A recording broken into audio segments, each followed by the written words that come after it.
Breve, breve. Sí, ya hice mi acordeón para que no… Bueno, una pregunta rápido. Y ya vamos así. La presidenta, es que con lo de la elección judicial, ahora que ya está lo de la validez. No, presidenta, es que es preocupante. Yo le pregunto a usted, si usted sabe de dónde quién hizo los acordeones, de dónde vienen. A ver, por ejemplo, ¿quién votó de aquí? ¿Quién llevaba una lista de por quién votar? Vamos a ver, allá atrás, ¿por qué llevabas una lista o quién te hizo la lista? No, nadie. Lo que yo hice fue meterme al INE a investigar el revisa, conoce y practica. Hay una parte en donde dice las propuestas, empecé a comparar las propuestas y ya después hice mi lista. El micrófono. Pero usted sabe a quién se le ocurrió hacer los acordeones. Pues es que cada quien llevaba su lista de por quién votar. Cada persona. Pero había, pues, de hecho hay porque eran 38 cargos, ¿no? Pero hay entonces 37. Era muy difícil aprenderte el número. En el caso de los datos entonces, que si hubiera todo mundo votado igual, pues todos los votos hubieran sido iguales. Bueno, los todos datos hubieran tenido la misma cantidad hablan que el 80% de los candidatos, por ejemplo, nada más para magistrados a la Suprema Corte, son los que ganaron. O sea, los que venían en los acordeones son los que ganaron. Y uno de los consejeros… Pero hay dispersión de votos, eso es lo que yo estoy planteando. Uno de los consejeros habla de que, de la duda que les resalta a ellos y que les ha asaltado a mucha gente también, que había 7,000, habla de 7,000 millones de probabilidades, combinaciones posibles para poder elegir a los magistrados. Y resulta que los que ganaron son los que venían en los acordeones. A ver, porque podemos quedarnos aquí una hora platicando sobre esto. Puede haber opiniones distintas, Reina, yo respeto mucho tu opinión. No, pero eso fue lo que pasó el domingo. Eso fue lo que pasó el domingo. No, a ver. Y también usted aquí atribuye que la mayoría de los que ganaron, Batis, Lenia, Esquivel, Lugo, nada más me refiero a los de la Corte, sean cercanos a Morena o al expresidente Andrés Manuel López Obrador. No sé si has visto las encuestas. Pero hasta ahorita ningún presidente de México se ha resistido a hacer eso. AMLO lo confesó aquí, que cuando tenía un problema pues le hablaba y quería agilizar un caso, le llamó en varias ocasiones a Arturo Saldívar. Usted todavía le quedan 5 años, entonces vamos a ver cómo. ¿Pero usted cree que él se pueda resistir? Hugo Aguilar está diciendo que que no quieren la toga ahora. Esas cosas tan… No sé, que se va a vestir que es indígena y que se va a vestir cada día con un traje típico. ¿Qué tiene de malo eso? No está de malo, pero con la necesidad de justicia que hay en México, presidenta, perderse en cómo me voy a vestir para estar ahí Pues enfrente. Tú lo estás planteando, porque tú misma estás planteando el debate de si es la toga o es el traje típico. Pero si él nunca se vistió de traje típico, los 6 años que yo lo conocí con AMLO siempre traía guayabera. ¿Por qué antes no usó un traje típico? Bueno, vamos a dejarlo aquí, Reina, pero eso no es lo peor de Hugo, presidenta. ¿Alguna otra cosa, Reina, de qué querías hablar? Pero breve. Gracias. Sí, ya hice mi acordeón para que no… Bueno, una pregunta rápido. Y ya vamos así. La presidenta, con lo de la elección judicial, ahora que ya está lo de la validez. No, presidenta, es que es preocupante. Ahora que hemos estado escuchando cómo el INE ha estado, ya el domingo hicieron su validez y hubo seis consejeros que dijeron que debatieron principalmente sobre los acordeones, que fue una medida extendida, como un operativo a nivel nacional que podría haber incidido en la elección y provocar inequidad. Yo le pregunto a usted si usted sabe de dónde quién hizo los acordeones, de dónde vienen. A ver, por ejemplo, ¿quién votó de aquí? ¿Quién llevaba una lista de por quién votar? ¿Cuántos votos eran de las boletas? A ver, vamos a hacer la cuenta. En la primera eran 10. A ver si nos pueden decir cuántos cuadritos había que poner el número. Todo. Eran 9. ¿Cuánto? 38. A ver, vamos a hacer una encuesta aquí. ¿Quién dice que llevó un acordeón para un… O sea, a ver, vamos a ver, allá atrás, ¿por qué llevabas una lista de… o quién te hizo la lista? No, nadie, yo hice mis propias… ay, espérame tantito, estoy conectada. Ya, perdón. Lo que yo hice fue meterme al INE a investigar el Revisa, Conoce y Practica, muchísima información, y yo lo hice como un mes antes. Todos los días me di a la tarea de revisar, analizar, y entonces empecé a compararlas. Hay una parte en donde dice las propuestas, empecé a comparar las propuestas y ya después hice mi lista. Llegué a votar, fui la primera de mi casilla porque la abrieron tarde, pero me tardé como 27 minutos. Sí, no era tan sencillo, pero sí necesitabas llevar una hoja con tus datos, porque si no, mi memoria es muy mala. Pero en el INE había una liga de Conoce que si hubiéramos entrado, hubiéramos visto que la podíamos hacer con antelación, y ese mismo programa te mandaba a imprimir. A ver, vamos a darle el micrófono a la Pero usted compañera. sabe a quién se le ocurrió hacer los acordeones. Pues es que cada quien llevaba su lista de por quién Cada votar. persona, pero había, Pues sí, de hecho hay porque eran 38 cargos, ¿no? pero hay Entonces era muy 37. difícil aprenderte el número para poder poner el numerito. ¿Usted a qué atribuye 9 boletas en el caso de… ¿A qué atribuye, La Ciudad Presidenta, de que el 90%, si no es que según los datos que dieron el domingo los consejeros, que el 90% de los candidatos que figuraron en los acordeones fueron los que ganaron? No, pero a ver, es que fíjate, porque te voy a poner un ejemplo. A ver, pon el resultado de la votación. Mira, por ejemplo, en nombres. O sea, Hugo Aguilar Ortiz tuvo 6.195.612 votos. Él venía en los acordeones. 6 millones. Su Ahora, el siguiente tiene 3 millones de votos. El siguiente, ¿cómo se llama? Giovanni Azael Figueroa Mejía. Tuvo 3.6. Si todo el mundo hubiera votado por los mismos, pues hubieran tenido todos los mismos votos. Pero según los datos que O sea, ya sacaron, el 80% Por eso, de los pero a ver, que ganaron… ¿cómo me explicas esto? Que el segundo lugar de hombres tenga prácticamente la mitad de los votos del primero. Quiere decir que la gente, pues sí votaron muchos por Hugo, pero en los otros pues distribuyeron sus votos. Por ejemplo, estos eran 4 hombres, ¿no? El quinto, 1, 2, 3, es Isaac de Paz González. Tuvo 2.800.000 frente al que sigue 3.584.000. En el caso de los datos Entonces, que ellos si dan, hubiera todo mundo votado igual, pues todos los votos hubieran sido iguales.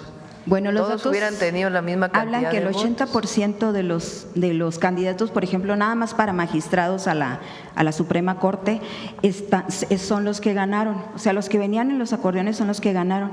Y uno de los Pero hay consejeros… dispersión de votos, eso es lo que yo estoy Uno de planteando. los consejeros habla de que, de la duda que les resalta a ellos y que les ha asaltado a mucha gente también, que había 7,000, habla de 7 millones de probabilidades, combinaciones posibles para poder elegir a los magistrados. Y resulta que los que solo los que ganaron son los que venían en los A ver, acordeones. porque podemos quedarnos aquí 1 hora platicando sobre esto, ¿no? Entonces, No, por eso le pregunto Por eso. directo, si usted cómo, Por eso el ¿a qué INE atribuye usted que los que ganaron son los que venían en los acordeones? no, es que no es así, porque si no todos hubieran votado igual, todos hubieran votado igual. Entonces, fue una elección en donde pues, normalmente la mayoría de los que votaron pues llevaban una lista que habían elaborado previamente, porque eran muchísimos numeritos los que tenías que poner de acuerdo a las personas por las que ibas a votar. 6 consejeros del INE dijeron que es legal, que no hubo problema, y ahora pasa al tribunal. Bueno, Carla Humphrey sí Entonces, dijo que puede había haber- problema, pero nada más que al final votó a favor de Por eso, pero validar la elección. Puede Pero haber ella- opiniones distintas, Reina, yo respeto mucho tu opinión. No, pero eso fue pero lo que pasó finalmente- el domingo. Por Eso eso. fue lo que pasó el domingo. No, a ver, Y también usted aquí atribuye que la mayoría de los que ganaron, Batis, Lenia, Esquivel, Hugo, sean, nada más me refiero a los de la Corte, sean cercanos a Morena o al expresidente Andrés Manuel López no sé si Obrador. has visto las encuestas de partidos políticos o de… Pues es que resulta que el PAN y el PRI primero se negaron a participar. O sea, ninguno de la oposición, más allá de que no participaban como partido político, se negaron a presentar candidatos, se negaron. Decidieron llamar a no votar. Entonces, ese es un tema importante. Si tú llamas a no votar, pues ¿cómo esperas que haya candidatos que estén más identificados con otra posición política? Eso es lo primero. Y lo segundo, pues la gran mayoría del pueblo de México apoya la Cuarta Transformación. Entonces es natural que a la hora de votar, pues si había personas que tienen una historia vinculada con un movimiento de transformación, pues sean las personas que elija la gente. Entonces, usted avala que hoy el movimiento de transformación hoy tiene al Poder Legislativo, al Poder Ejecutivo y ahora a partir de septiembre va a tener al Poder Judicial El también. pueblo de México decidió quiénes forman parte del Poder Judicial. Entonces, yo creo que podemos quedarnos aquí discutiendo 10, 20 horas y a lo mejor no nos ponemos de acuerdo. Entonces, lo importante aquí es, para mí, pues si todos hubieran votado igual, pues todos hubieran tenido la misma cantidad de votos, pero no, son distintos. Y segundo, pues el INE dio su opinión y ahora pasa al tribunal y pienso que va a ser mejor el Poder Judicial que ha electo el pueblo de México que lo que tenemos hoy, porque la gente, a la gente no se le olvida, pero a los comentócratas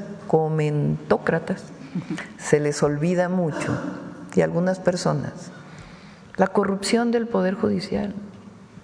A mí La no se me olvida. corrupción actual del Poder Judicial, A que mí no se me liberan olvida. delincuentes, Al pueblo no se le olvida que eso. no, por eso. El Entonces, pueblo lo sabe. va a ser algo mucho mejor Y que ahorita lo que usted tenemos decía, hoy. Presidenta, que ha estado escuchando a Hugo, que está ofreciendo pues justicia, y escuchaba que usted decía que él habló de que va a ir escuché también que lo dijo él, que va a ser algo así como una corte itinerante. ¿Usted está de acuerdo con algo así? Es un planteamiento que él hace y lo van a tener que decidir entre los nuevos ministros y ministras. Me parece bien que la Corte deje de ser un ente allá en la estratosfera que no tiene comunicación con el pueblo. Me parece bien que las ministras y los ministros pues tengan acercamiento con la gente. Presidenta, usted habla ahorita también de que, son afines porque pues fueron los que postularon candidatos para integrar el nuevo poder. Ellos se postularon. Ellos se postularon y ahorita ya ve que desecharon a 33 porque por cierto, el comité no tiene ninguna responsabilidad ahí de que pasaron a 33, que no sacaron ni 8, no tenían ni el promedio ni siquiera revisaron el requisito mínimo, pero eso es aparte. Lo que le quería preguntar es, en el caso de Hugo, ¿usted cree que Hugo Aguilar, ya como magistrado, presidente de la Suprema Corte de Justicia, como ministro, presidente de la Suprema Corte de Justicia de la Nación, se resista o se niegue a tomarle el teléfono a usted o al Poder Legislativo? Lo más importante es que yo no le voy a hablar para orientar ninguna votación. Pero hasta ahorita ningún presidente de México se ha resistido a hacer eso. AMLO lo confesó aquí, que cuando tenía un problema pues le hablaba y quería agilizar un caso, le llamó en varias ocasiones a Arturo Saldívar. Usted todavía le quedan 5 años, entonces vamos a ver cómo. ¿Pero usted cree que él se pueda resistir? Lo más importante, Reina, es que este cambio que hay en el Poder Judicial no es para que la presidenta tenga poder sobre el Poder Judicial. No luchamos tantos años por la democracia y no hicimos la elección al Poder Judicial o no la propusimos la elección al Poder Judicial para que acabáramos dándole instrucciones al Poder Judicial.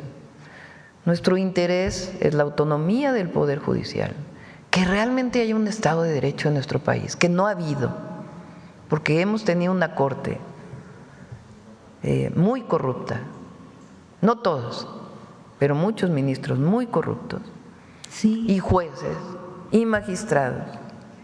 Entonces, lo más importante es que hoy tenemos jueces, magistrados y ministros y juezas, magistradas y ministras elegidas por el pueblo, y que lo que buscamos es que sean realmente garantes de la justicia en nuestro país, que haya justicia para el rico, para el de la clase media, que haya justicia para el pobre, sobre todo, que nunca ha tenido acceso a la justicia. Eso es lo que va a ser el nuevo Poder Judicial. Entonces, ¿habrá quien no esté de acuerdo? Pues por lo menos que le den el beneficio de la duda. Pero se colaron también gente Bueno. relacionada, esa señora en Monterrey, la señora de Monterrey, Carla Humphrey, también hablaba de uno que incluso tiene en de Sonora, para acabarla de molar, que está ahí Por eso, si denunciado hay por algún acoso. juez o que haya sido… Ya lo De validaron. hecho, yo había propuesto que fuera antes, ¿verdad? Pero si hay alguno que no tiene las condiciones, pues ahí está el Tribunal Electoral, ¿verdad? Porque no todo lo decide la presidenta. Presidenta, y Hugo Aguilar está diciendo que se va, que no quieren la toga ahora. Esas cosas tan, no sé, que se va a vestir que es indígena y que se va a vestir cada día con un traje ¿Y típico. qué tiene de malo eso? No está de malo, pero con la necesidad de justicia que hay en México, Presidenta, perderse en cómo me voy a vestir para estar ahí Pues tú lo enfrente. estás planteando, porque tú misma estás planteando el debate de si es la toga o es el yo traje digo, típico. Pero si él Lo nunca se vistió de importante… traje típico, los 6 años que yo lo conocí con AMLO siempre traía guayabera. ¿Por qué antes no usó un traje típico? Bueno, vamos como… a dejarlo aquí, Reina, para Pero que… no, pero a lo eso no mejor es lo nos peor de vamos a Hugo, poner de Presidenta. acuerdo. Los yaquis, Vamos con mujeres en la historia. pero los yaquis nada más me hablaron para decirme, oye, si Hugo fue el que hizo la consulta aquí y tienen problemas, por cierto, le quería preguntar eso, o quieren que le pregunte la inseguridad que tienen ahorita, que el acueducto no está funcionando. Vamos a ir para allá ¿Qué está pronto. pasando con el plan de justicia? Vamos a ir para allá pronto, y está Aaron Mastache ahí trabajando muy de cerca. Y nada más la última el pueblo yaqui. hay una persona desaparecida en Sonora, Jesús Cota, 33 años, papá de 4 niños. El problema, bueno, hay desaparecidos todos los días, obviamente, en México, pero en este caso la responsabilidad de la autoridad que no reacciona, Presidenta, ante estos hechos. Sí, que se acerquen a la Secretaría de Gobernación. La verdad ha hecho un trabajo extraordinario Rosa Isela en muchos temas, pero en particular en el vínculo con todos los colectivos de personas desaparecidas, y que se acerque aquí a Atención Ciudadana o a la Secretaría de Pero están Gobernación en para que Sonora, podamos apoyar. o sea, en Sonora pues ya ve que Durazo anda ocupado ahorita porque le hicieron chanchullo, por cierto, en lo de la elección judicial, se le voltearon ahí, ganaron los que él no quería y los tuvo que despedir, y está ocupado en otras cosas, entonces… No, es un muy buen gobernador. Alfonso Durazo es muy buen gobernador. Bueno, vamos a Mujeres en la gracias. Historia, a todas y a todos. Gracias, Reina. A todas y a todos.